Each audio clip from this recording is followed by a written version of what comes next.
Dans le collimateur des députés qui vont examiner cette semaine un projet de loi visant à renforcer l'arsenal répressif contre ces fauteurs de troubles. Bonsoir Catherine Hausson. Bonsoir. Vous êtes députée de la 8e circonscription du Nord, celle de Roubaix-Waterloo, et co-auteur de ce texte. Alors avant d'en parler, je vous propose de voir cette illustration d'Anaïs Anquet sur ce phénomène qui s'amplifie de jour en jour. En équilibre sur une roue, souvent sans casque, avec l'arrivée des beaux jours, les rodéos urbains ont fait leur retour dans la métropole. En quad ou à moto, lancés à pleine vitesse, ils sont de plus en plus nombreux à traverser les villes. Leur but, réaliser des figures devant les yeux effarés des riverains. Le mois dernier à Lille, un groupe de motards a même envahi ce parc réservé aux enfants. Ça déboulait de la rue là-bas. Et puis ici, c'est les rodéos jusqu'à 22h, 23h, à partir de 18h30. Ça n'arrête pas. Si on vient à dire quelque chose, ils passent dans la nuit, cassent les rétros, ils crèvent les pneus et tout ça. Depuis le début de l'année, 199 véhicules ont déjà été saisis par la police lilloise. Et pourtant, il est difficile pour les forces de l'ordre d'interpeller ces motards en flagrant délit sans prendre de risques. Il y a quelques semaines, un policier a même été légèrement blessé.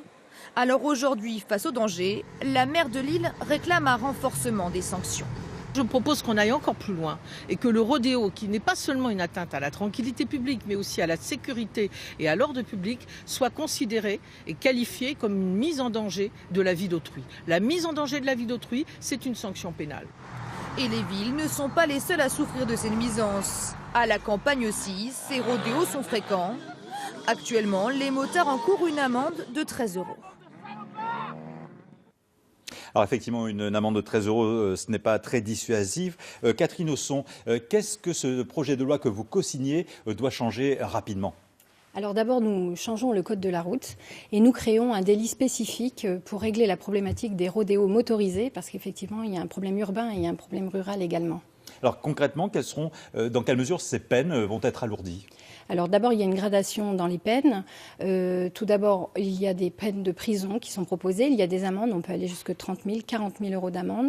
Et après, on a aussi introduit la notion de bande organisée qui on le sent bien, dans l'actualité, s'est renforcée ces derniers temps, parce que derrière ces bandes organisées, il y a surtout le phénomène d'occupation d'un territoire avec d'autres trafics, notamment stupéfiants derrière. Les sanctions renforcées également contre les mineurs, qui ne sont pas toujours faciles à appréhender ? Oui, alors là, pour les mineurs, on est quand même attentif à une certaine pédagogie, au travail aussi avec les familles, et là, ça sera tout le travail du juge. Ce n'est pas si simple. Les forces de l'ordre, effectivement, ont interdiction d'engager des poursuites pour préserver l'ordre public.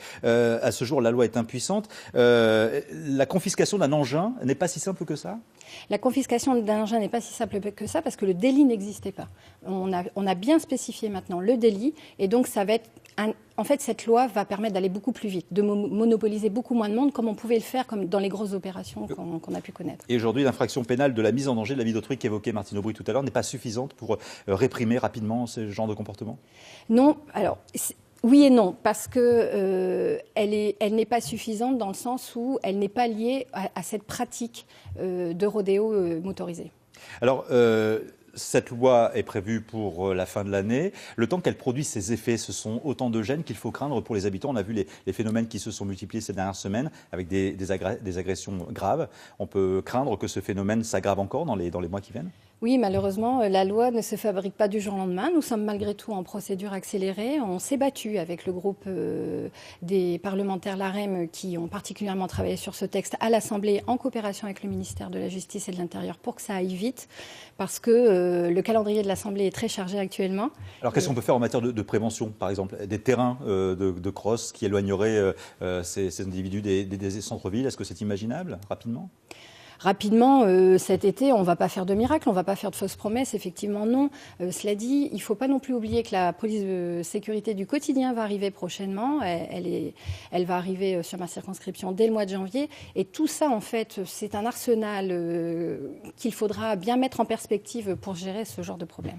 Merci beaucoup Catherine Hausson d'être venue nous préciser le contenu de ce texte de loi qui sera examiné donc après l'été.